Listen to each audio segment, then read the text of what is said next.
रहमान रहीम। अस्सलाम वालेकुम दोस्तों, उम्मीद करता हूँ आप खैरियत से होंगे।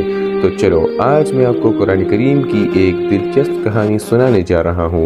वैसे तो आप कुरान करीम की तिलावत करते होंगे, लेकिन आपने कभी कुरान करीम की कहानी नहीं सुनी होगी। सब्सक्राइब करें इस्लामिक एमडी सीरीज़ को ताकि फ्यूचर में आपको हमारी वीडियो सबसे पहले मिल सके।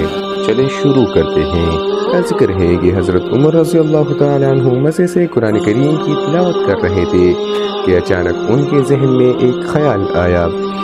आप बहुत गमज़दा से नज़र आने लगे। बात क्या थी?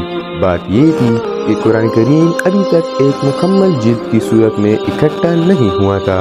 मुख्तलिफ वक्तों में हुजूर करीम सल्लल्लाहु अलैहि वसल्लम पर जो आयतें नाजिल होती रहती थी, उन्हें जानवरों की खुश्क खालों, ऊँट की लंबी चौड़ी हड्डियों, लकड़ी की तख्तियों, मिट्टी की टुकड़ों, पत्थरों की सीलों, दरख्त के चालों, खजूर की खुश पत्तों वगैरह पर लिख लिया जाता था।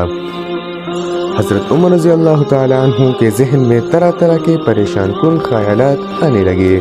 अगर खुदा ना ख्वास्ता ये सब सामान ज़ाया हो जाए, अगर किसी जगह कोई हर्फ मिट जाए या फेंक दिया जाए तो काफ़ी डरते थे, लेकिन साथ ही साथ उनके लिए ये बात बाइस मुसर्रत व इत्मीनान भी थी कि अल्लाह के करम से बेशुमार हुफ़ाज़ किराम मौजूद थे।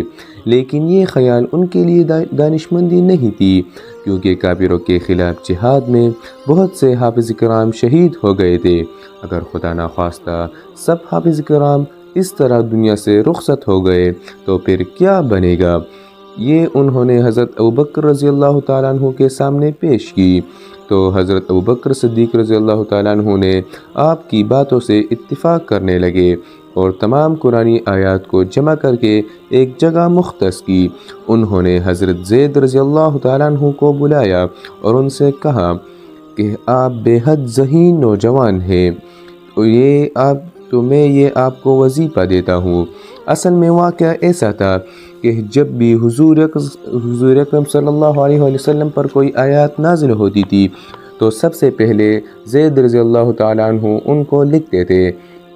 तो ज़ैद रज़ी अल्लाह तआला अन्हु ने ये काम बखूबी से सरअंजाम दिया और कुरान करीम को एक असली शक्ल मिल गई।